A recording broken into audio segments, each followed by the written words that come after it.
I tried for a long time to persuade her to become a Baptist. I thought if I couldn't do it, President Carter could. And when he couldn't, I thought President Clinton could. But she once said to me, listen, if you Baptists have any rain left over, any water left over, put it on the flowers. They need it more than I do. It is unthinkable to me that she's gone. She was so much a part of our landscape, so much a part of our lives and our times, so much a part of our country for so long that I began to imagine her with us always. And now, although the fields of purple, orange, and blue will long evoke her gifts to us, her vibrant presence has departed, and we are left to mourn our loss of her, even as we celebrate her life. Some people arriving earlier this morning were asked, are you sitting with the family? I looked around and thought, everyone is sitting with the family. That's how she thought of us. Bring another chair.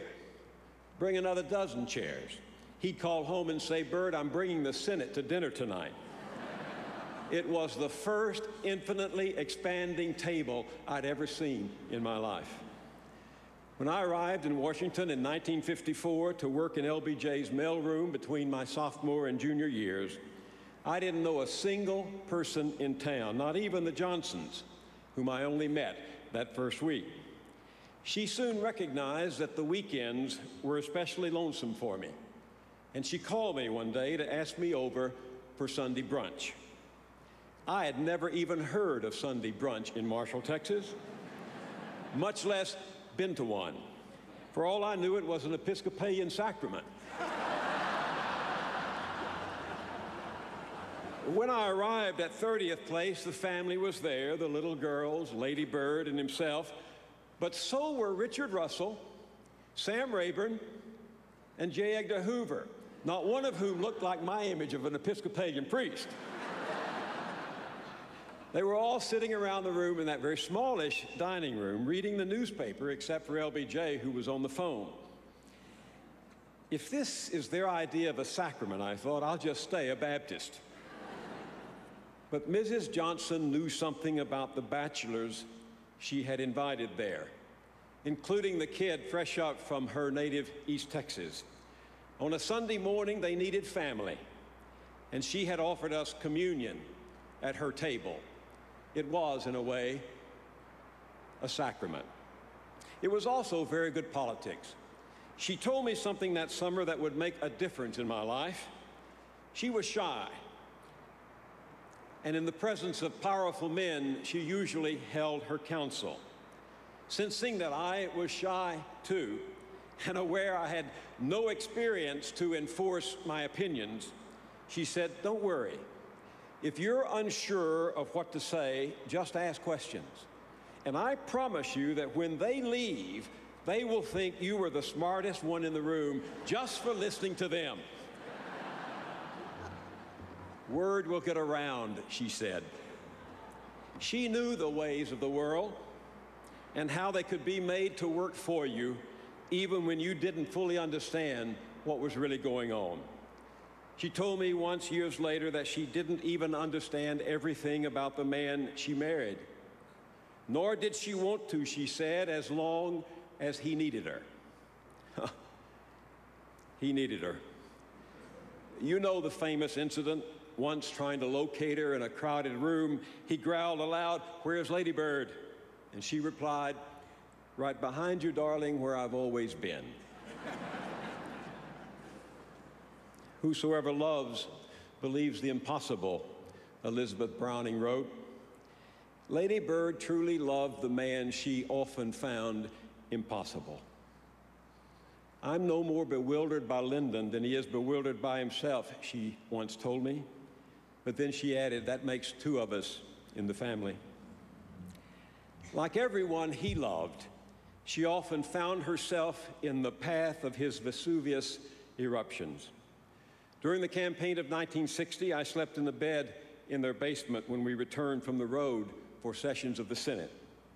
She knew I was lonesome for Judith and our 6-month-old son who were back in Texas, and she would often come down 2 flights of stairs to ask if I was doing all right.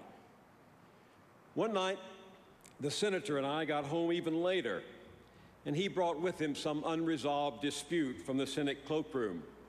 At midnight, I could still hear him upstairs carrying on as if he was about to purge the Democratic caucus.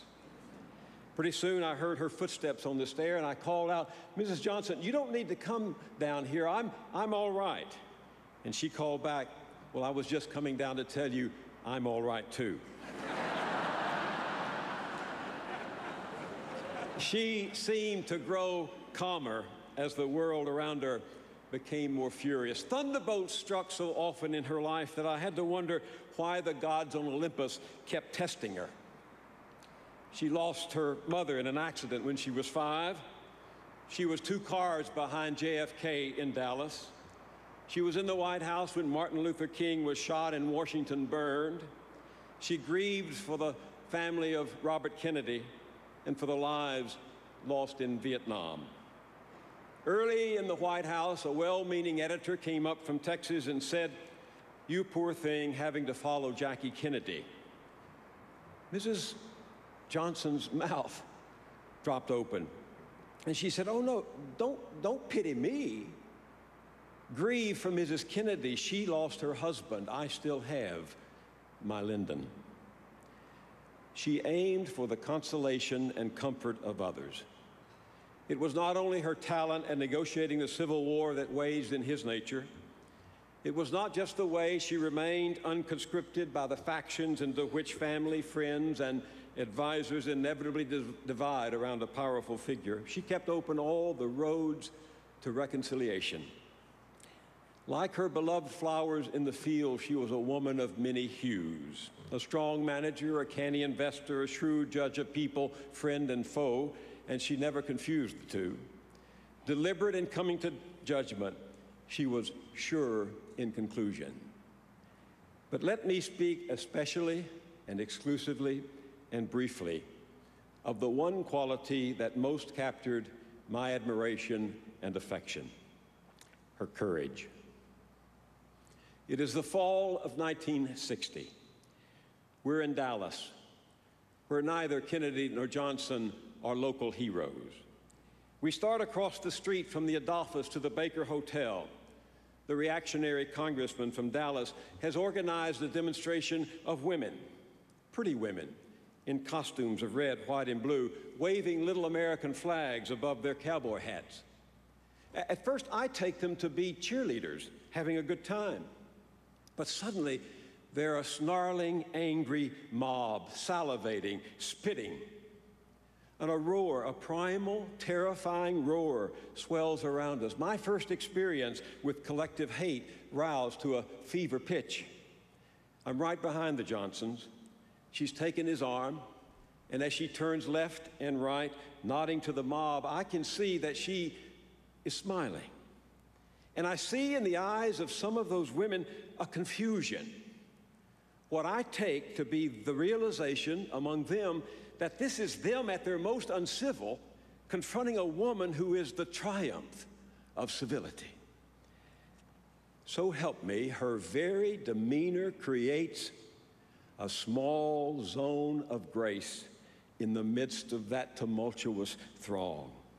And they move back a little, and then a little, Mrs. Johnson continuing to nod and smile until we're inside the Baker and upstairs in the suite.